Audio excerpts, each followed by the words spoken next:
The organ was playing when she walked in. She wasn't supposed to be there. Her husband had told her to stay home. You're exhausted, sweetheart. You're 7 months pregnant. You don't need to put yourself through this. She believed him. She almost stayed home, but then her best friend called, and something in the silence so before sorry, the Caroline. first I word had to told her show you everything. this. So she drove 40 minutes, changed her route 3 times, Who is she, walked through Mark? the heavy This wooden confirms doors his of St. intent. Clement's Are you Episcopal absolutely Church sure in a you black want to dress proceed? she couldn't Yes. fully button, and there he was, I have to do standing this for my beside his baby. first wife's casket at his first wife's funeral, laughing, not a polite smile, not a quiet moment between two colleagues, laughing, head back, hand on her arm. The laugh of a man who had just heard the best news of his life. His pregnant wife stood in the back of the church and watched, and no one turned around. What she discovered in the weeks that followed would change everything she thought she knew about her marriage, her husband, and herself. But the most powerful revelation didn't come from what he did. It came from a dead woman who had been quietly preparing for this moment for years. This is the story of Caroline Ashworth. And the title her husband thought applied to someone else. Stay with us. Lesson statement. Because sometimes the woman who walks into the room at the worst possible moment is the one who finally starts seeing clearly. And sometimes losing everything you thought you had is the only way to find out what was actually yours all along. Meaning plus value. This story is for every woman who has ever explained away a feeling that turned out to be right. For everyone who stayed too long, doubted themselves too much, or made themselves smaller to fit inside someone else's life. Caroline's journey is not just about betrayal. It is about the quiet, powerful act of choosing yourself even when everything around you is falling apart, even when the timing is terrible, even when you are 7 months pregnant and standing in the back of a church in a dress you couldn't button. If this story makes you feel seen, you are exactly who it was made for. If Caroline's story moved you, if any moment felt like something you have lived or something someone you love has lived, let us know in the comments below. Your words matter more than you know. Hit the like button if you stayed until the end. It tells us this kind of storytelling is worth continuing. Share this with one person who needs to hear it today. You don't have to explain why. They will know. And if you are new here, subscribe and stay. We tell stories about real human strength every single week. Stories that remind you who you are. We will see you in the next one. The organ played something slow and low. Caroline heard it before she opened the heavy wooden door. A single note, held too long, like someone pressing a bruise to see if it still hurt. She stood on the stone steps of St. Clement's Episcopal Church, with one hand on the door handle and the other pressed flat against her stomach. 7 months. The baby was sitting high today, pressing up under her ribs in a way that made it hard to take a full breath. Or maybe that was just the morning. Maybe that was just the 40-minute drive she had taken after deciding 3 separate times to turn around and go home. Elliot had told her not to come. He had said it easily. That was the thing she kept returning to, even now. Even standing on these steps in a black dress, she could no longer fully button. He had said it the way you say something, when you have already decided, and you are simply informing the other person of your conclusion. You don't need to put yourself through that, sweetheart. You're exhausted. Stay home. She had believed him. She had actually believed him. She had been sitting on the edge of the bed in her robe, watching him knot his tie in the mirror, and she had thought, he is right. I am tired. I will stay home and rest. And he will come back this evening and tell me how it went. And then Sylvie had called. Caroline? Sylvie's voice had been very careful. That was how she knew immediately. Sylvie Monroe was never careful. Please tell me you're already there. I'm at home, Caroline had said. Elliot thought it would be better if I... Caroline. Still careful, still that particular flatness. I'm driving past the church right now. I can see Elliot through the window, and he is most definitely not grieving. She had not asked what that meant. She had already known, somehow, what that meant. She had gotten dressed in 12 minutes. She had driven 40 minutes. She had changed routes 3 times. And now she was standing on the steps of St. Clement's Episcopal Church, At 10:15 in the morning, and the organ was playing something slow and low, and she was pressing her hand against her stomach as if that would steady anything at all. She opened the door and stepped inside. The church was full. 60, maybe 70 people, arranged in dark clothing, across pale wooden pews. The smell hit her first, lilies and candle wax and something older, something that belonged to the stone walls themselves. The light came in through tall, narrow windows and fell in long, pale rectangles across the floor. She stood in the doorway, and her eyes moved automatically to the front of the room. Elliot was not at the podium. The service had not yet begun. He was standing near the front of the church, close to the closed casket with its arrangement of white roses, and he was standing beside Pamela Voss. Pamela Voss, Vice President of Strategy at Ashworth Industries, tall, impeccably dressed in a black suit that somehow managed to look expensive rather than somber. Dark hair pulled back, the posture of a woman who had decided long ago exactly where she belonged in any room she entered. Elliot was laughing. Not a polite, pressed-down smile, not a quiet moment of professional levity between two colleagues enduring a long day. He was laughing, head tilted back slightly, one hand resting on Pamela's arm. His shoulders loose in the way they only were when he was genuinely relaxed. The laugh of a man who had just heard very good news. Carolyn stood in the doorway of the church and watched her husband laugh at his first wife's funeral, while his 7 months pregnant wife stood in the back and no one turned around to see her.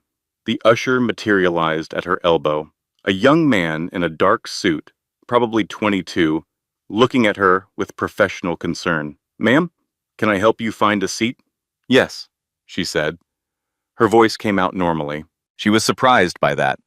"Back row, please." She followed him to the last pew and sat down. The wood was hard and cool. She straightened her dress over her stomach. The usher offered a program, and she took it without looking down. Her eyes stayed on the back of Elliot's head. She watched the easy angle of his shoulders. She watched his hand leave Pamela's arm and then return to it briefly.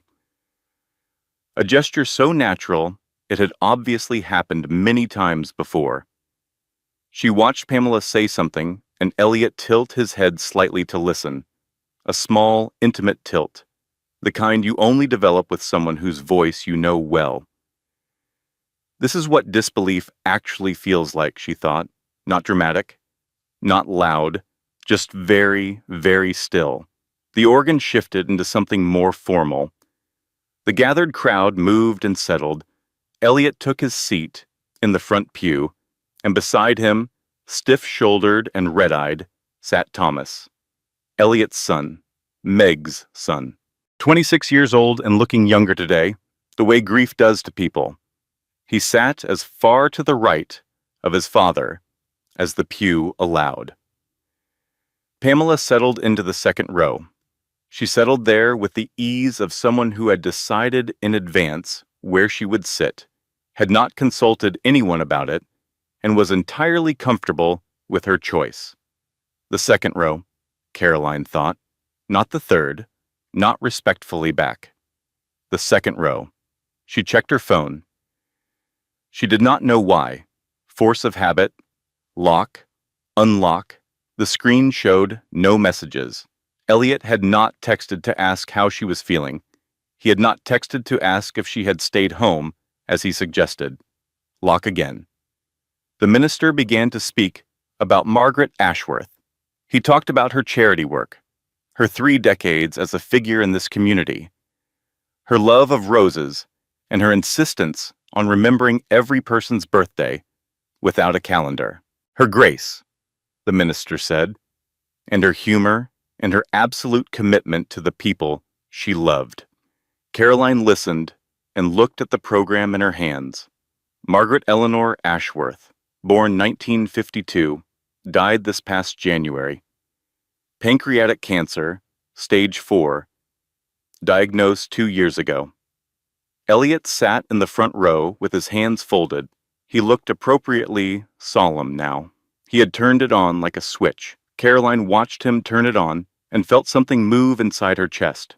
Not a revelation, not a dramatic shift, just a small, cold sliding sensation, like a drawer closing that had always been left open. She had known this man for 4 years. She had married him 2.5 years ago. She was carrying his child. She had rearranged her entire life around his schedule and his preferences and his moods, and he had told her not to come today, and she had believed him, and she was sitting in the back row at his first wife's funeral in a dress she could not fully button, watching him be someone she did not recognize. Thomas walked to the podium to speak about his mother. He was young and undone, and he gripped the sides of the podium with both hands while he found his footing. He talked about his mother's garden. He talked about the way she made tea every morning in the same blue pot. He talked about how she never once made him feel like being loved by her was something he had to earn. His voice broke once. He steadied it. He was almost finished when he glanced back across the church, the instinctive scan of someone looking for familiar faces, and his eyes found Caroline in the last pew. He stopped. For just a moment, Thomas Ashworth stopped speaking and looked at her. Something moved across his face that she could not name. Then his eyes moved to the second row, where Pamela sat with her hands folded in her lap. Back to Caroline. His jaw tightened. He looked back at his notes. He knows, Caroline thought. The organ played again.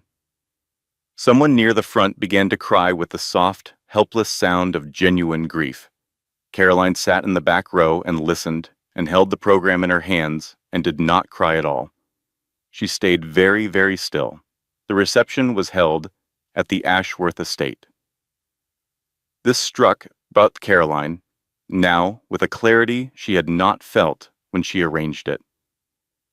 Meg had lived in this house for 31 years. Her furniture was still here. Her roses were dormant in the winter garden. Her reading glasses were probably still folded on the nightstand of the guest room downstairs, where she had spent her final months when the stairs became too much. And Elliot was holding her post-funeral reception in the house she had built. 3 weeks ago, Elliot had asked Caroline to handle the catering. "You're so good at these things," he had said. She had spent an afternoon choosing between past hors d'oeuvres and finger sandwiches, deciding on white flowers, composing the guest list. She had done all of this carefully and thoughtfully because she believed it mattered, because she believed she was helping. She stood now near the fireplace with a glass of sparkling water and understood for the first time the full architecture of what she had been doing. She had been the wife who handled things. The capable, pleasant, undemanding second wife who took the calls and arranged the flowers and made the lists and never once asked uncomfortable questions. She watched Elliot move through the room. This was what he did. She had always admired it, the ease of it, the way he moved from person to person, as if their attention was simply his due, and he was generously distributing his own in return. A touch on the arm. A warm word. The practiced laugh, surfacing and receding on schedule. The practiced laugh. She could see it now the way you can see the seams in something once they have been pointed out. Once you know they are there, you cannot stop seeing them. Pamela Voss stood on the far side of the room, speaking with 2 board members Caroline recognized from company dinners. She was composed and attentive and had not looked in Caroline's direction once. Not at the church, not in the car park, not here. She is very good, Caroline thought. She has had practice at this. Elliot found his way to her side eventually. He put his arm around her. He kissed her temple, and he smelled like his usual cologne, the one she had always loved, the one she had bought him for his last birthday. And she stood very carefully, inside the circle of his arm and did not respond to any of it. "You came?" he said. "I came," she said. "You should be resting." "I'm fine." Someone passed with a tray of small plates.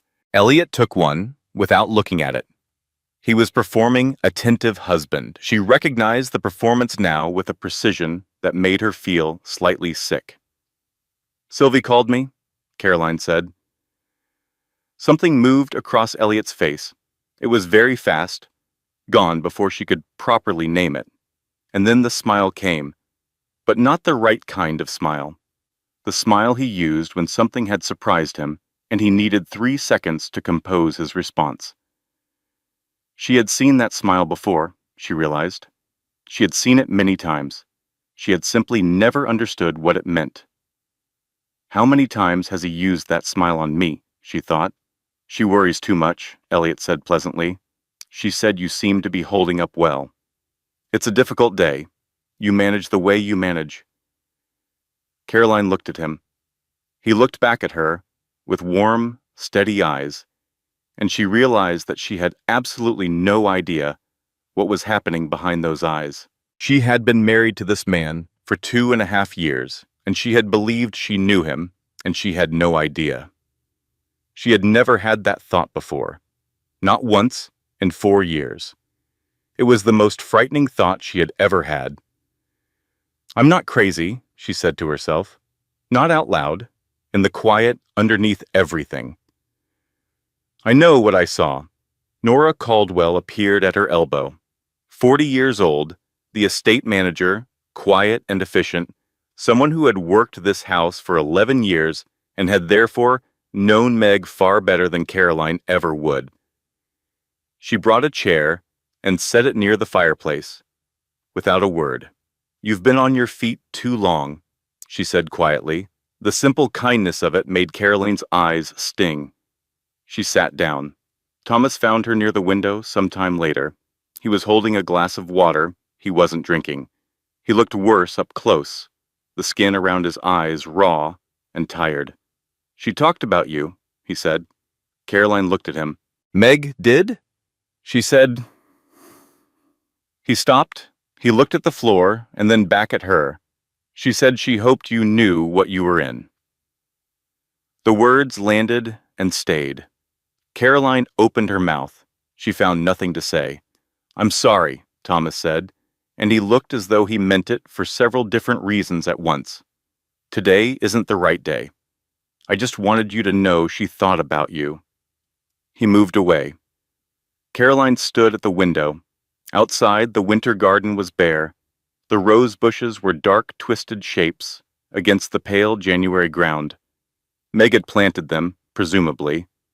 31 years of roses, and Meg was in a casket at the front of St. Clement's Episcopal Church, and Elliot was across the room, being charming, and Caroline was standing at the window, holding sparkling water, and turning over the phrase, "She hoped you knew what you were in." She went upstairs eventually. She found the bathroom at the end of the hall, and she locked the door, and she sat on the edge of the tub with her shoes off. The porcelain was cold against the backs of her thighs. Her feet ached. She had been standing for 2 hours, and her ankles were swollen, and her lower back had its familiar low-grade complaint. The sounds of the reception filtered up from below. The low rumble of voices. Someone below laughed, and it was the wrong pitch. Too light, too easy. The laugh of someone who was not thinking about the woman whose house this was. Caroline sat on the edge of the bathtub with her shoes off and her hands in her lap, and she breathed. She did not cry. She was not ready to cry yet. She was doing something more important, something that required stillness and silence and the particular focus of a person who has just seen something they cannot unsee and is deciding, carefully and deliberately, what to do next. She sat there for a long time. When she came back downstairs, Elliot was ready to leave. He helped her with her coat. He held the car door. He asked twice on the drive home whether she was feeling all right. "I'm tired," she said each time. "Of course you are," he said. "I told you it would be too much." She looked out the passenger window and said nothing. She was not tired. She was wide awake. She was the most awake she had been in months. 3 days after the funeral, Caroline started paying attention. This was a decision. She made it consciously, sitting at the kitchen table on a Tuesday morning with her second cup of decaf going cold beside her. She made it the way she might decide to read a contract she had been handed. Carefully. From the beginning, without skipping anything, she started with his phone, not by taking it. Elliot kept his phone cloaked the way someone keeps a thing they need to control. She started simply by watching. The way he angled the screen when she walked into a room. The way he had started taking calls in the driveway, sitting in his car with the engine idling, coming inside 5 minutes after she heard the door of the car close. The way his eyes moved to his phone and then deliberately away from it when she was nearby. The careful performance of not checking. She had noticed these things before. She had explained them. He was busy. He was managing a public crisis at the company. He had always been private about work communications. She had been so good at explaining things. He told me not to come to the funeral, she thought. He knew she would be there. He had to have known. And then she thought, or he didn't think about me at all. He didn't consider me enough to worry about what I might see. She turned both thoughts over. She could not decide which one was worse. The chapter of her marriage she had been living in, she understood now, was a chapter with a central organizing fact she had not known. Every memory she had of the last 2 years was now like a photograph taken in bad light. The outlines were the same, but the meaning had shifted. Their first date. The way he had leaned across the table and said she was unlike anyone he had met in years. And as how she had thought it was a line and then decided it was real. She had decided it was real because she wanted to. Because she was 27 and he was 44 and charming, and he looked at her as if she were the most interesting thing in the room. "You make me feel like the best version of myself," he had said on their third date.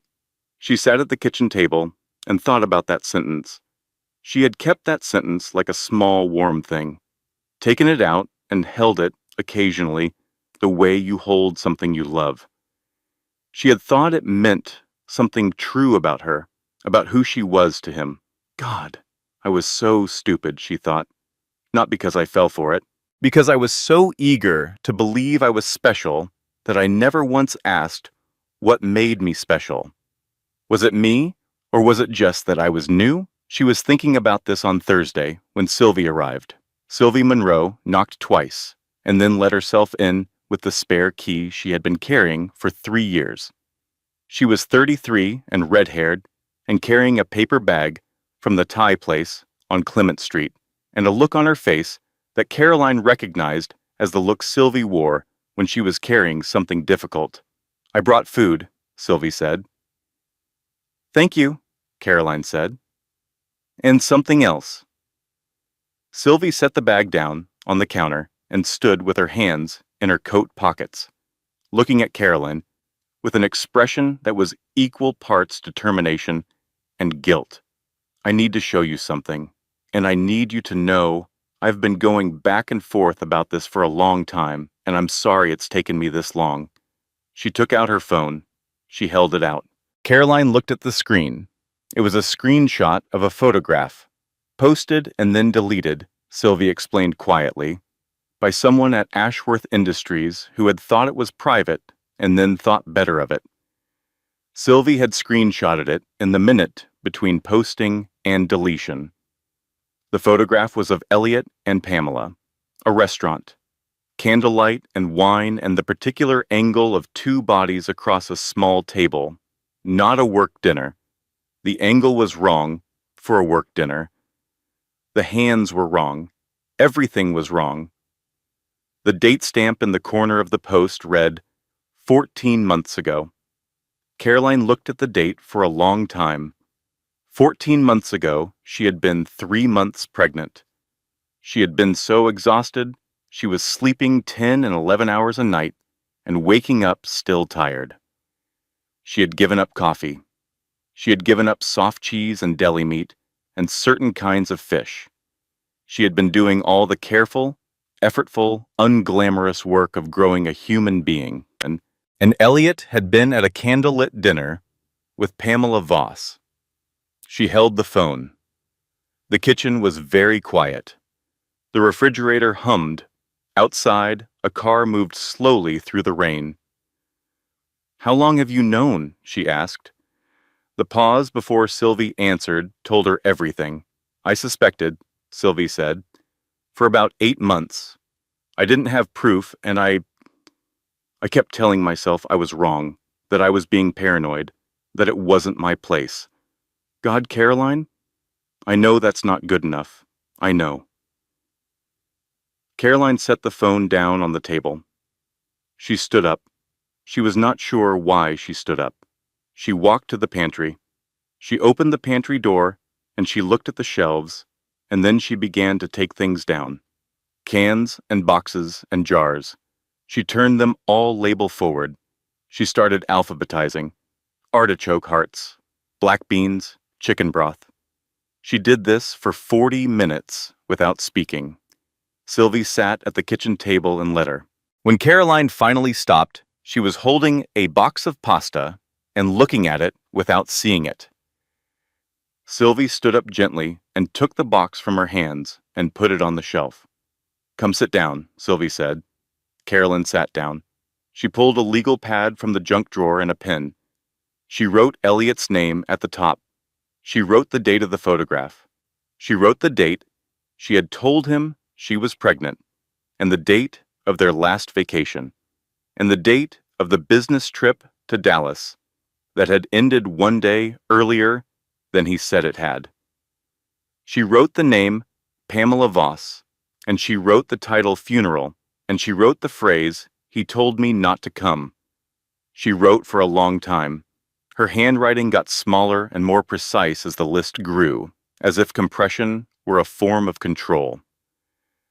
"The hardest part is admitting I knew all along," she thought. "I didn't want to know. That is different. But I knew." 5 days after the funeral, Diane Whitfield called. Caroline did not know the name. She answered because she answered most calls now, since she had started paying attention, since she had decided to know things.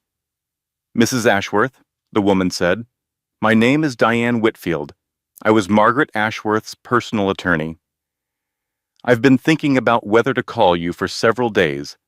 I've decided I owe it to Margaret's memory to try." They met at Diane's personal office, a smaller practice, separate from the firm that handled Elliot's corporate matters. Diane was 58, silver-haired, and wore reading glasses on a chain. Her office had framed botanical prints on the walls and the quality of a place where difficult things were said as carefully and clearly as possible. She looked at Caroline with an expression that was not quite sympathy. It was something more precise than that. It was the expression of a person who has been holding information and has made a decision about what to do with it. "Margaret knew about Pamela Voss for 2 years," Diane said without preamble. "She knew before the formal separation. She chose not to act immediately for reasons that were her own, but before she died, she left instructions. She placed a manila folder on the desk between them. She left something for you specifically, not through the estate. This is entirely separate from the estate. She funded it from a personal account Elliot had no knowledge of." Caroline looked at the folder. She did not touch it. "Why?" she said. "She didn't know me." "She knew more about you than you might think," Diane said. "She watched you for 2 years," she said. Diane paused, looking down at her notes. She said, "The girl thinks she won something. She needs to understand what she actually walked into." The folder contained 4 things: a letter, handwritten on cream-colored paper, a set of financial documents spanning 7 years of Elliot's corporate and personal accounts, annotated in Meg's neat handwriting, contact information for a financial advisor named Robert Graves, who had worked with Meg privately, and a photograph, slightly older than Sylvie's screenshot, showing Elliot and Pamela together at what appeared to be a private event 3 years prior, before the separation. Caroline read the letter slowly. It was 2 pages, front and back, in the careful cursive of someone who had written in it many times before committing it to this final copy. "He will tell you it's your fault," Meg had written. "He told me that for 30 years. He is very convincing. You are probably smarter than I was at your age, but being smart doesn't protect you from a man who knows exactly which doubts to water. He is not a monster. That is the thing that makes it so confusing. There are real moments, there is real warmth sometimes, but the warmth is in service of something else. It is weather, not climate. Do not mistake it for the whole of him. I am not writing this to hurt you. I am writing this because I had no one to tell me, and I spent 31 years learning things I could have known in 5. If this letter reaches you in time, something will have been salvaged. That is enough for me." Caroline's baby kicked. Hard. She put her hand on her stomach automatically, the way she always did, that instinctive reaching for the small life pressing back.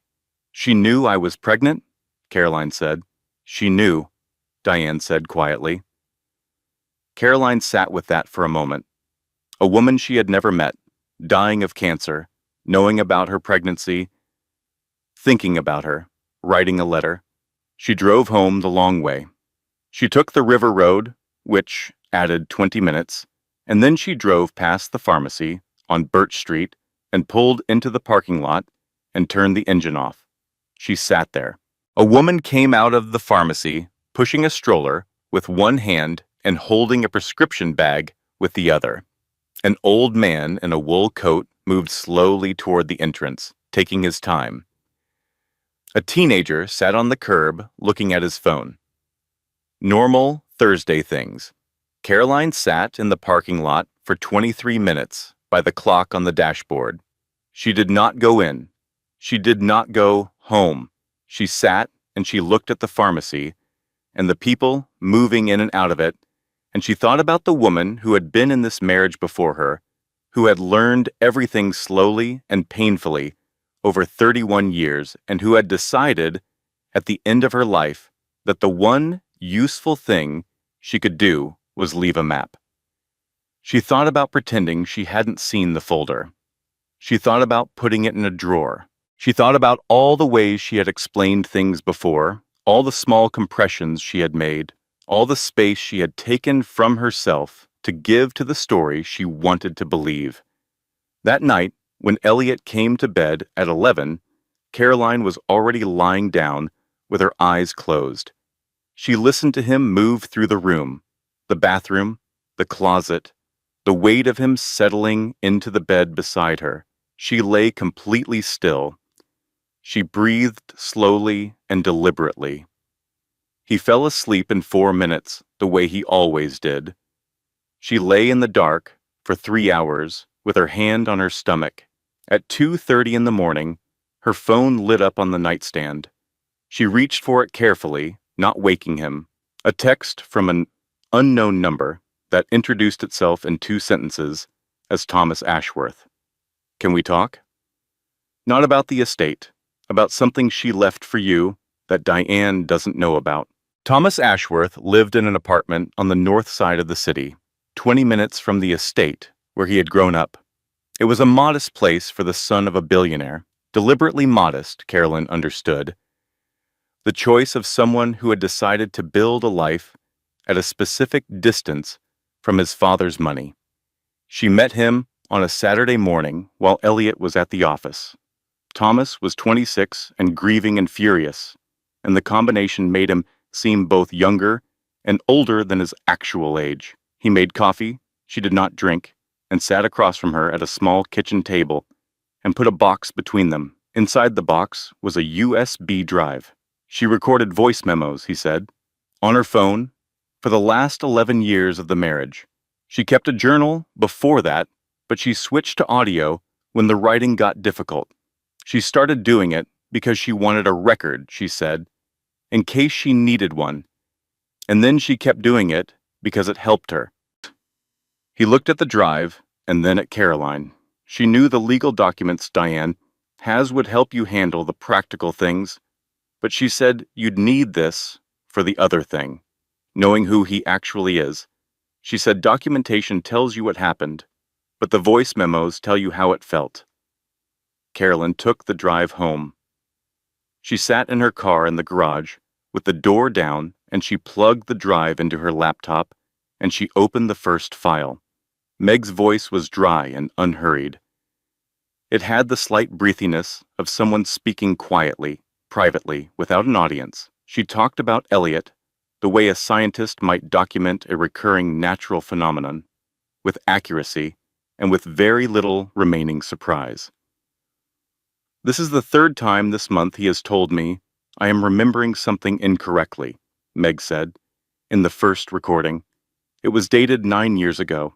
I am not misremembering. I know what I heard, but I have noticed that when I push back, he does not become louder.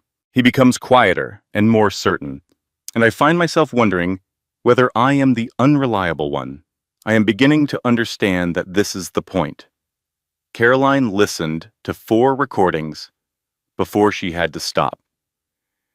She sat in the garage with the laptop open and the recording paused and her hands in her lap, and she thought about all the times she had wondered whether she was the unreliable one. The appointment with Dr. Preston Hayward was the following Tuesday, 32 weeks, routine. She had been going to Preston's practice since before the pregnancy, and he was thorough and kind and had the manner of a man who had been delivering difficult information for 30 years and had learned to do it gently. Today he was very careful. That was what she noticed first. The particular carefulness of someone who has found something unexpected and is trying to decide the least harmful way to present it. I need to show you something, Bay, he said. I should have caught this earlier and I didn't, and I apologize for that. He turned the tablet toward her. It was the insurance and emergency contact form for her prenatal care. Standard paperwork, filed 6 months ago. The emergency contact field read, Pamela Voss. Caroline looked at the name for a long time. Pamela Voss. Not Caroline's mother, not Sylvie, not anyone from Caroline's life. Pamela Voss. Elliot had updated the form 6 months ago. 3 months into Caroline's pregnancy, without telling her, he had listed his mistress as the person to call if something went wrong during her prenatal care. He replaced me, she thought. He replaced me on the paperwork before he even told me there was a reason to. She thanked Dr. Hayward. She gathered her things. She walked to her car in the parking structure, and she sat in the driver's seat, and she looked at the concrete pillar in front of her. I deserved better than this, she thought, not as a question and not as a wish, as a simple, declarative fact. I am sitting here, 7 months pregnant, and I deserved better than this. She drove home without the radio. The city moved past her windows in its ordinary way. Traffic lights and coffee shops, and a woman walking a dog, and 2 men arguing cheerfully outside a hardware store, all of it ordinary and indifferent. And she sat inside the moving car and felt her life divide. There was the before, and now there was after, and she was driving through the seam between them. She called her mother from the driveway. Ruth Hargrove answered on the second ring. Her voice was warm and easy, and then, within 3 seconds, it became very quiet. This was a skill of Ruth's that Caroline had been grateful for all her life, the ability to hear something coming before it arrived and to prepare herself. Mom, Caroline said, I need to tell you some things. I need you to let me finish before you say anything. All right, baby, Ruth said. Caroline talked for a long time. The funeral, Pamela's laugh and Des Elliott's hand on her arm, Sylvie's screenshot, and what the date stamp meant. Diane's office and the folder, and Meg's letter and the voice memos on the USB drive, the insurance form with Pamela Voss's name in the emergency contact field. She told all of it. She did not edit it. When she finished, there was a moment of silence. She could hear her mother breathing on the other end of the line, steadying herself. "When are you coming home?" Ruth said. She did not sleep well for 10 days. Not the ordinary pregnancy insomnia of a body too large and too uncomfortable to rest properly. This was a different kind of sleeplessness, the kind that lives behind the eyes and has nothing to do with the position of your pillow. It was the sleeplessness of a person carrying two simultaneous lives and the weight of keeping them separated. The surface life, tired but warm, solicitous, asking careful questions, and revealing nothing. Agreeing that, yes, she was tired. Yes, the last weeks of pregnancy were hard. Yes, she would rest more. Making dinner, answering when spoken to, performing, with reasonable skill, the role of a woman who did not know what she knew.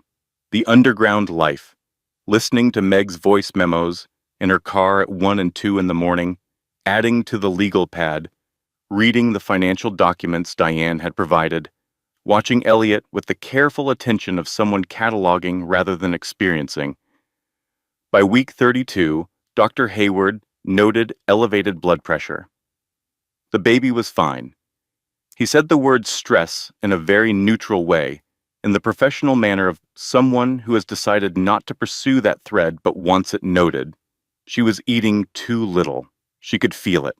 She had no appetite, which was its own strange thing, because she had been hungry every single day of this pregnancy until the funeral. The night Elliot left for a 2-day trip to San Francisco, he said, a board meeting, Caroline sat on the bathroom floor.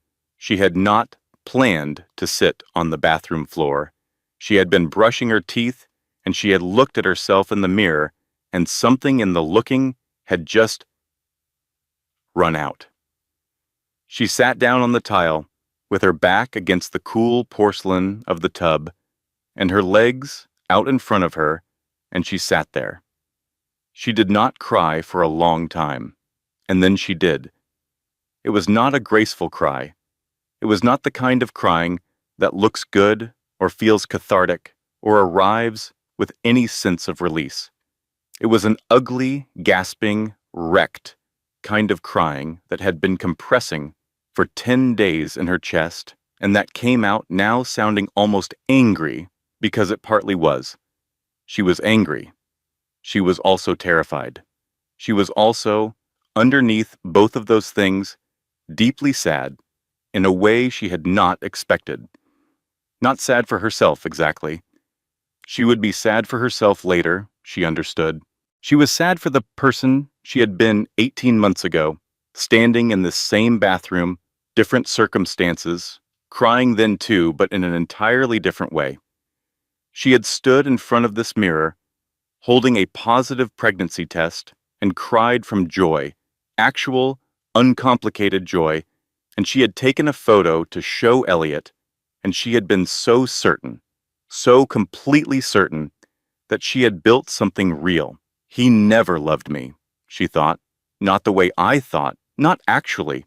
He loved the idea of me, young and uncomplicated, and not asking questions yet, not Meg with her 31 years of accumulated evidence. He loved who I was in the absence of knowledge. She sat on the bathroom floor, and she let herself be wrecked for a while, and when the crying finished, she sat there some more. At 1 in the morning, she went to the kitchen and made her grandmother's cornbread. She did not know why. She did not question it.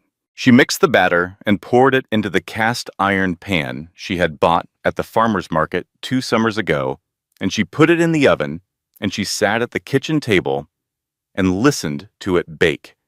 The smell of it filled the kitchen. Butter and cornmeal, and the slight sweet char of the edges. She ate it warm, straight from the pan, sitting at the kitchen table, with the rain coming down outside the window. It tasted like something honest. At 2 in the morning, She was in bed with her phone, scrolling back through her camera roll. She was not sure what she was looking for. Evidence of something. Proof that happiness had been real, or proof that she had been deceived throughout, or some third thing she couldn't name. She found a video from 6 months ago. Elliot, reading on the couch on a Sunday afternoon, laughing suddenly at something in his book, shaking his head a little. She had filmed it because she liked the way he looked when he forgot to perform, when he was just a person reading a book and finding it funny. She watched the video 3 times. She put the phone face down on the nightstand. 3 days later, Sylvie called from a hotel room in Atlanta. She appeared on the video screen in the bathroom of her hotel, sitting on the edge of the tub, still in her work clothes, eating chips from the minibar. "I have 20 minutes before my next call," she said, "and I am using all 20 of them to sit here with you." "You don't have to." "I know I don't have to." "What do you need tomorrow?" "Specifically. Not in general. Specifically." Caroline looked at the ceiling of her bedroom. "I need to call the attorney Diane recommended," she said. "Helen Marsh. I've been putting it off." "Why?" "Because once I call her, it's real." "It's already real," Sylvie said, not unkindly. "You calling her just makes it something you're handling instead of something that's happening to you." She was right. This was one of the things about Sylvie that Caroline had counted on for 9 years. "You are not doing this alone," Sylvie said. "Say it back to me." "I'm not doing this alone." Again. "Sylvie, again. I'm not doing this alone." "Correct. Call Helen Marsh tomorrow morning. I'll call you at 9 to make sure you've done it." Later, she stood in the doorway of the nursery. She had not been in this room in a week. The walls were sage green, the color she had spent 3 weeks choosing, comparing swatches and different lights. The crib was assembled. The bookshelf had 12 books arranged by size. She stood in the doorway and looked at the room. "I built this," she thought. Whatever he was doing, whatever was happening, I was here. I was building this. Starting over feels impossible, she thought, but staying feels worse. And this baby is going to have a mother who chose herself. I am going to make sure of that. Helen Marsh had been a family law attorney for 33 years. She was 61, with short gray hair and an office decorated in practical neutral tones. The decor of a person who understood that the people sitting across from her were often in the worst period of their lives and did not need to be distracted by her taste in art. She reviewed what Caroline had brought: the financial documents from Diane, Sylvie's screenshot, Dr. Hayward's statement regarding the insurance filing, the annotated account records. She reviewed everything without comment, reading with the focused efficiency of someone who has learned to read quickly and understand completely. "The emergency contact filing alone," Helen said when she looked up, "is a meaningful indicator of intent. It demonstrates a deliberate action taken without your knowledge or consent during your prenatal care. Combined with the financial pattern Diane has documented and what you've gathered yourself, you are in a strong position." She paused. "You're 34 weeks pregnant. You have approximately 7 weeks before the baby arrives, probably fewer. I want to recommend we move before the birth. Not for legal reasons alone. Practically, a newborn changes every negotiating dynamic. He will have something to use. Right now you have clarity and momentum. I'd like to use them." Caroline thought about that on the drive home. She thought about the version of herself that had been sitting in the back pew of St. Clement's Episcopal Church 2 weeks ago, the version that had not known what she knew now. And she felt a strange, complicated tenderness for that woman in the dress she couldn't button. She had not been foolish. She had been trusting. Those were not the same thing. She began, in those days, to practice sentences, not argument. She understood by now that arguing with Elliot was not something she could win. He was better at it than she was. He had more practice and more patience for it, and a fundamental willingness to rewrite reality in the middle of a conversation that made standing your ground like trying to stand on water. So she practiced statements instead, short ones, sentences that did not require his agreement to be true. I know what I saw. She said it to herself in the shower. I know what the documents show. In the car. I know what Meg documented. Walking from the bedroom to the kitchen. I am leaving. In the mirror, in the morning, she opened a bank account at a branch on the west side that Elliot had no reason to use. She deposited 3 months of income from her freelance design work, money she had been earning independently since before the marriage, and that was unambiguously hers. She called her mother and gave her a specific date. I need to be there by week 36, she said. Can you have the room ready? It's been ready since last week, Ruth said simply. She texted Thomas. Thank you for the drive, she wrote. She was brave to document all of that. So were you for giving it to me, he replied in 20 minutes. She was the bravest person I knew. I'm glad it's helping. She sorted through her closet at midnight on a Wednesday, not frantically, not in the frantic rearranging the pantry way of 3 weeks ago. Methodically, she separated what was hers from what had been purchased with his money. The distinction mattered to her in a way she couldn't fully articulate. It was about knowing what was actually hers, knowing the boundaries of herself. The confrontation did not come the way she had planned it. She had imagined she would choose the moment. She would have everything ready, the words practiced, the documentation organized, Helen Marsh's number saved in her phone. What actually happened was a Wednesday afternoon. Elliot came home from the office early. She was in the kitchen on her phone, standing at the counter. She was talking to Helen Marsh about a timeline question. She heard the front door and kept talking, because she had not yet learned the right moment to stop. And by the time she registered that the footsteps had stopped in the doorway of the kitchen, she had already said Helen's name. She turned around. Elliot stood in the kitchen doorway, in his coat, holding his briefcase, looking at her with an expression she could not quite read. She ended the call. That was Helen Marsh, he said. It was not a question. Yes, she said. There was a silence. Whatever you think you've found, he said, it isn't what it looks like. She had expected this. She had practiced her response to this. I know about the insurance form, she said.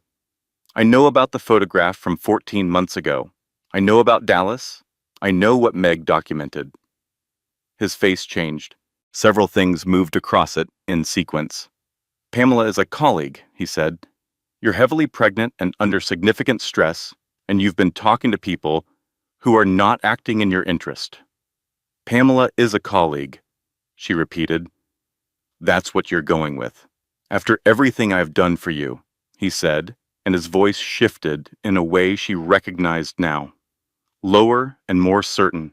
The voice of someone who has decided to make you feel unreasonable. You are going to do this now. Now. 7 weeks before our child is born. I'm not asking you to admit anything tonight, she said. She kept her voice even.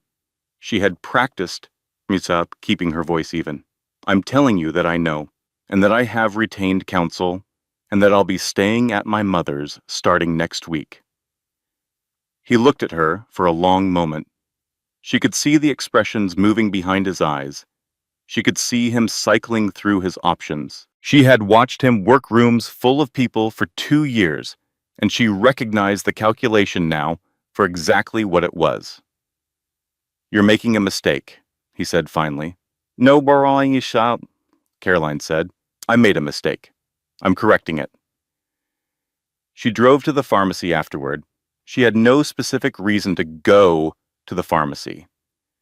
She drove there and parked in the lot and sat for a while. Then she went in. She bought sparkling water. She bought crackers. She bought the expensive lavender lotion she had been telling herself for 4 months was not worth the price. She drove home. She used the lotion. It smelled like something good, like something that belonged to her.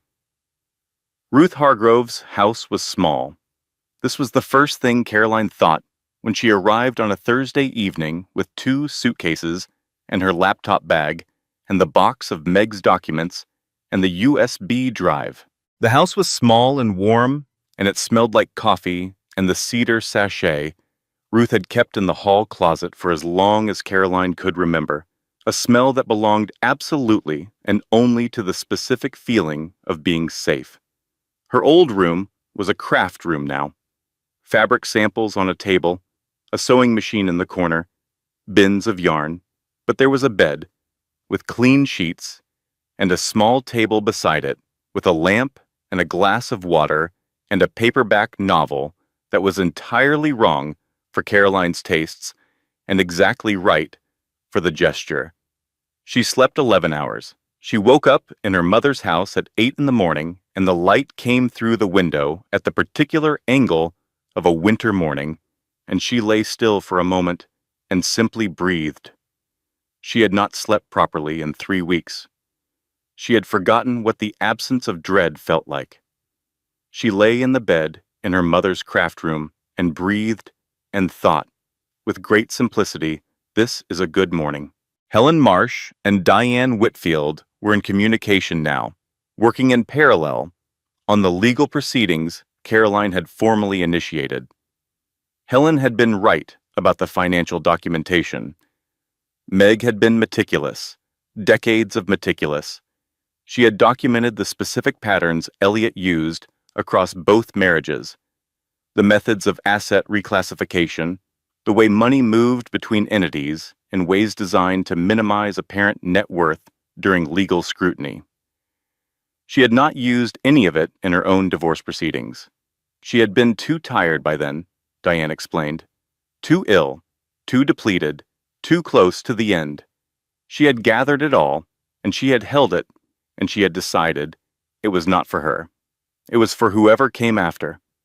Caroline sat with this on a morning in Ruth's kitchen, both hands around a mug of decaf, thinking about a woman she had never met who had spent her dying months organizing evidence for a stranger. She did this for a woman she had never met, she thought. Out of what? Solidarity? The rage of 31 wasted years needing somewhere to go? Something that might simply be called love. The specific love of one woman for another she would never know, connected only by the fact of having loved the same man and having learned the same things the hard way.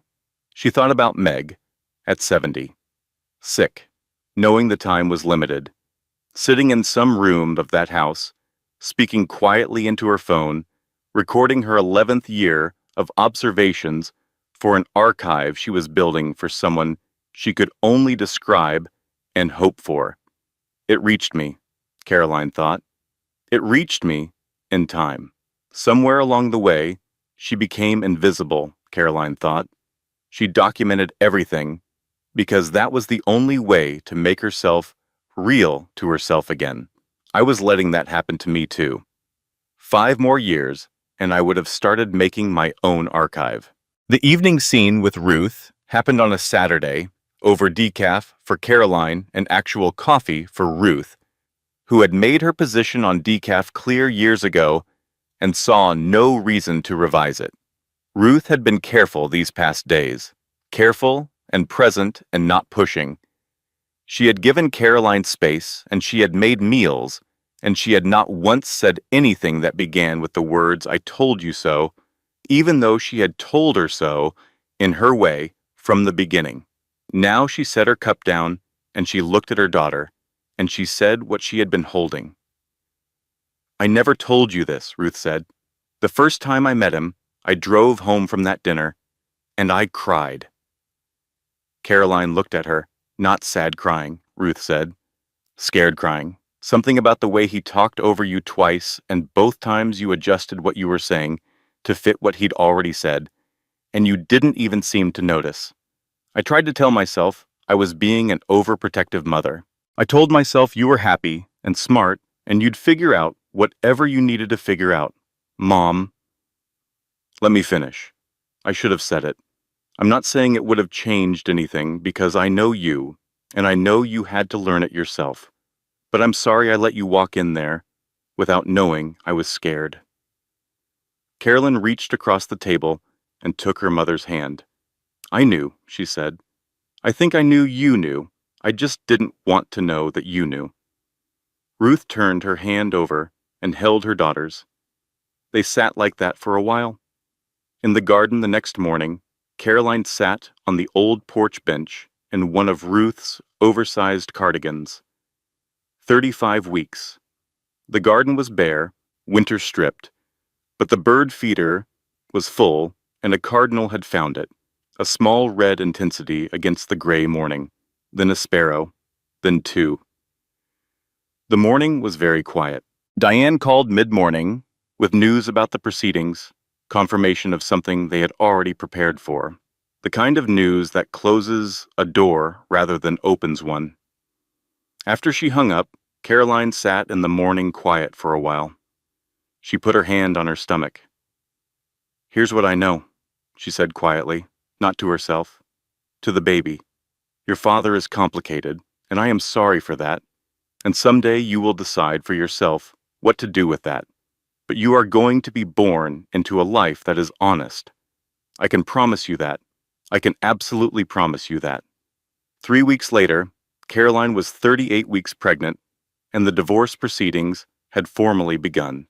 She was at her mother's house, sitting at the kitchen table with her laptop and a cup of tea when her phone rang with a number she didn't recognize. She answered because she answered most calls now. That habit had not left her. Mrs. Ashworth, the voice said. This is Pamela Voss. A silence. Caroline set down her cup. I want you to know, Pamela said, that I almost didn't call. I've picked up the phone 4 times and put it down. I'm calling because I think I owe it to you, and because I think you deserve to know a few things from me directly. All right, Caroline said. I did not know about the pregnancy, Pamela said. Not until 4 months ago. He told me your marriage was an arrangement, a business partnership, his word. He said you'd agreed mutually and that it was a marriage of mutual convenience, that you both understood what it was. He said there was no deception involved because there was nothing to deceive. Caroline closed her eyes. And you believed him, she said. I believed him, Pamela said. I'm aware of how that sounds. I'm not asking for absolution. I'm calling because Diane reached out to explain what Margaret left you, and I want you to know that some of what Meg gathered involves me directly, and I consent to your using it, that all of it, whatever helps your case. A pause. I was lied to, too, Pamela said. That doesn't change your situation. I know that. She stopped. I thought you should hear it. After the call ended, Caroline sat for a long time with the phone in her lap. She looked at the kitchen wall. She looked at the cardinal on the bird feeder outside the window. Then she laughed. It was not a happy laugh exactly. It was the laugh of something absurdist. The laugh of a situation that had become so layered and strange that it had crossed into a kind of dark comedy. The mistress was calling to offer testimony. The dead first wife had built a legal arsenal from her deathbed. The man at the center of it all had apparently told each woman a version of his life so tailored and convenient that none of them had the complete picture. She texted Sylvie, "The mistress just called to help me. You absolutely cannot make this up." Sylvie responded in 4 seconds. 7 question marks. Then a voice memo of 17 seconds that was entirely screaming. Caroline smiled. She put the phone down. She looked at the bird feeder. The mediation was on a Tuesday, 2 weeks before her due date. Helen had prepared her thoroughly, not for arguments, because arguments were not the point of a mediation, for presence, for the particular kind of stillness that communicates that you are not afraid and you are not going away and you have read every document in the binder you are carrying. Elliot arrived first. She saw him through the glass of the conference room door before she went in. He was in his best charcoal suit, the one he wore to presentations when he needed to be commanding. He was speaking quietly with his attorney, and he had the composed, assured bearing of a man who believes he knows how this meeting will go. He looked up when she entered. Something shifted in his face when he saw her. She was 38 weeks pregnant, walking carefully but steadily, carrying a binder, wearing the dark blue dress that Ruth had pressed for her that morning. She sat across from him and placed the binder on the table, and she looked at him directly. She had practiced this. Not what to say, how to look. Eyes level, posture open, not aggressive, not defensive, simply present in a way that communicated that she was entirely in possession of herself and everything she knew. The mediation moved through its stages, points of agreement and points of dispute. The careful negotiation of two people unbuilding a marriage with the assistance of professionals who did this every day and found the work still important. At one point, Elliot leaned forward and said, in the tone he used for things he expected to land heavily, "You're making this very difficult, Caroline." She looked at him. "Good," she said. One word, quietly, without heat, without triumph. Just a clear statement of fact. Something crossed his face that she had not seen before.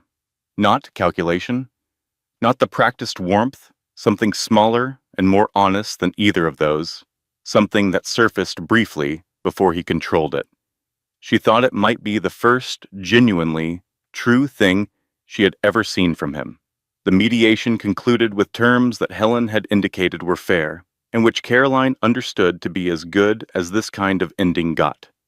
They were fair because she had documentation and witnesses and the testimony of a dead woman who had spent years preparing for exactly this. They were fair because Meg had decided, at the end of her life, that someone should be. Thomas was waiting outside on the sidewalk. He was in his winter coat, hands in his pockets, looking up at the sky in the way of a person who has been waiting a while and has made his peace with it. He looked at her face when she came through the door, and he apparently found sufficient information there. "My mother would have liked you," he said. "The you that you are right now." Caroline stood on the cold sidewalk and looked at this young man who had given her a USB drive in his apartment 3 months ago and changed the course of her life. "I think I would have liked her," she said, the her that she was at the end. They stood together for a moment. The city moved around them in its ordinary way. A bus, a woman walking fast with her coat pulled close, the smell of coffee from somewhere nearby. "I'll want to know my sibling," Thomas said. "If that's okay, eventually, when things are less raw." "That's okay," Caroline said. Eventually, she walked to her car.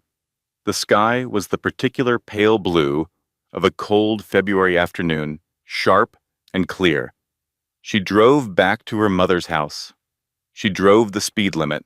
She took the bridge road because she had always liked the view of the river from the bridge in winter, the way the water was almost silver and the city spread along its banks. She thought about the phrase, "she's finally gone." She had been thinking about it since the funeral, turning it like something she'd found in her pocket, not sure what it was. She had heard it as an ending, as a door closing. She understood now that it was also a beginning. The baby came 6 days later. Ruth was there, beside the bed, holding Caroline's hand with both of hers. And she did not say anything when it mattered, and she said exactly the right things when words were needed. And this was the talent of Ruth Hargrove that Caroline had been counting on all her life. Sylvie arrived 20 minutes after, having driven 4 hours in weather that did not justify 4-hour drives, still wearing the clothes she'd had on the day before, having apparently left the moment she got the call. "I got here as fast as I could," she said, from the doorway of the hospital room, looking at the baby in Caroline's arms with an expression that moved rapidly through several stages of feeling before settling into something that looked like wonder. "You were 4 states away," Caroline said. "I got here as fast as I could," Sylvie said again. Thomas sent flowers, white roses. The card said simply, "Congratulations, you are both going to be remarkable." The baby was 7 pounds and 4 ounces. She had Caroline's mouth, the wide, soft shape of it, and eyes that were still the dark, undetermined blue of newborns but would probably eventually show themselves to be something of Elliot's. That was a thought for later. That was a thought for when she had more sleep and more distance and the particular maturity that comes from having navigated the early weeks of a new life. She named the baby Margaret. She told her mother, before she told anyone else, lying in the hospital bed at 2 in the morning, with the baby sleeping in the bassinet and Ruth dozing in the chair by the window. "Margaret," Ruth said quietly from the chair, not quite asleep after all. "Margaret," Caroline confirmed. Ruth nodded once. She reached over and put her hand on Caroline's arm, and she didn't say anything else, and that was exactly right. She didn't tell most people the reason. Sylvie knew. Ruth knew. She wrote a short note to Diane Whitfield, handwritten on cream stationery, and sent it to her office. She thought Diane would understand what it meant. It felt like the right kind of private. Some things don't require explanation. Some things are just true. In the weeks after, Ruth's house became a different kind of space. It had always been warm and small and smelled like cedar and coffee. Now it was those things, and also the particular organized chaos of a newborn's presence, the bassinet in the kitchen, the small mountain of clean onesies on the dining room table, the specific exhaustion that was different from all the exhaustion before it because it had no dread in it. She was tired. She was the most tired she had ever been. She was also, underneath the tiredness, something she recognized after a few days as a kind of lightness, a relief so thorough it felt physical, like setting down something heavy after carrying it so long you'd forgotten you were carrying it. She slept without performing sleep. She woke at 3 in the morning when the baby needed feeding, and there was no dread in the waking, none of the held breath stillness of those nights in the other house, pretending to breathe slowly. There was just the ordinary darkness and the small sounds of Margaret needing something and the simple, clear purpose of providing it. She was 31 years old and recently divorced and a new mother, and she had approximately no idea what the next year looked like. This was true. She held it clearly without trying to explain it away. Also true, her daughter would know exactly who she was. Caroline would make sure of that. She was going to be a mother who had chosen herself, and her daughter would grow up knowing that choosing yourself was not selfish. It was the necessary ground from which everything else grew. A morning in Ruth's kitchen, 2 weeks after Margaret's birth. Ruth was making coffee. Margaret was asleep in the bassinet.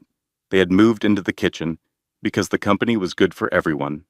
The light was the gray gold of early February, that particular light that is not quite winter and not quite spring, but belongs entirely to itself. Caroline sat at the kitchen table with her hands around a mug that was mostly milk and a small amount of decaf, and she looked at the morning, and she thought, "This is mine." Not in the grasping sense, not in the defended sense, simply, this is mine. This morning, this kitchen, this light, this sleeping baby making the small regular sounds of a person deeply and thoroughly asleep. This is mine, and it is enough, and it is actually more than enough. She thought about the phrase, "she's finally gone." She had heard it first from across a church. Or she had imagined she heard it, or she had understood from a gesture and a laugh and a hand on an arm that it was being felt. That somewhere in the front of that church, on a day that was supposed to be about grief, someone was feeling the particular relief of a door finally closing. Margaret Ashworth, 72. dead of pancreatic cancer on a January morning. 2 years of illness, 31 years of marriage, 11 years of voice memos, recorded quietly in whatever room she happened to be in, building a careful archive of one woman's experience, of one man's reality, building it for someone she would never meet. She's finally gone. She had been so convinced, hearing it, that the gone was a loss, something subtracted, a woman reduced to absence. But Meg had been adding, not subtracting, all along. She had been adding documentation and clarity, and a letter in careful cursive, and a USB drive in a small box that her son had kept for exactly this. She had been adding herself to the record, her real self, the dry, precise, wry, occasionally devastated self that had been made invisible for decades and had refused, finally, to stay invisible. She was gone, and everything she had built in the leaving had changed Caroline's life. That is a remarkable kind of life, Caroline thought, to end it not in loss, but in gift, to spend your last energy not on grief, but on making sure the next person had something you didn't. She looked at her daughter in the bassinet. Margaret had her hand pressed to her cheek. She looked at 11 days old, like a person who had just thought of something and was considering whether to say it. You, Caroline thought, you are going to know who you are. I have been through something that has taught me exactly what matters and exactly what doesn't, and I am going to spend the rest of my life making sure you have that knowledge without having to earn it the way I did. She looked at the morning. She thought about the title, the way it had landed at first. In the back pew of St. Clement's Episcopal Church, like a stone dropped into still water, she's finally gone. The easy laugh, the hand on the arm, the relief of a man who believed he was finally free. She understood the title differently now. She was the one who was finally gone. She had walked out of that house and that marriage and that careful daily performance of being someone smaller than herself. She had walked out, and she had taken her daughter, and she had taken her name back, and she had taken the files that a dead woman had built for her. From pure, determined love, she had walked out. She was gone. I thought she's finally gone was about a dead woman, she thought. About a finished chapter, about the clearing away of something that stood between a man and what he wanted. But I'm the one who walked out. I'm the one who's gone. I walked out of that house and that marriage and that performance of someone else's idea of who I should be. Gone. Finally. The word settled in her chest and stayed there, not as an ending, not as a loss, as the truest, cleanest feeling she had had in years. Freedom. Ruth brought 2 mugs of coffee to the table. She set one in front of Caroline and took her own chair, the one by the window where the light was good. She was not a woman who needed to fill silence with words. She had never been that woman. This was one of the things Caroline loved most about her. They sat together. Margaret slept. The bird feeder in the garden was full, and a cardinal had found it the same way it found it every morning, small and red and precise against the pale February sky. The bare branches of Ruth's rose bushes were beginning to show the faint green suggestion of something new, the first tentative evidence of a season turning. It was too early for roses. They would not bloom for months. But the suggestion was there. The beginning of the thing that would become the thing. Caroline held her coffee with both hands and looked at her daughter and looked at the garden and felt the morning belong entirely to her, not to anyone else's schedule or preferences or carefully managed version of reality.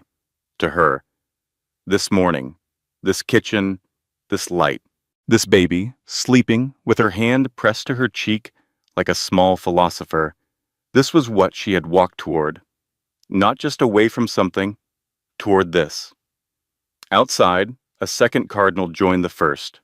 Ruth drank her coffee. The morning did its morning things. Closing disclaimer: the content of this story, including all characters, events, and emotional narratives, has been carefully researched, thoughtfully developed, and manually edited by our team. It is intended to entertain, inspire, and offer meaningful reflection. We hope it brought you something real.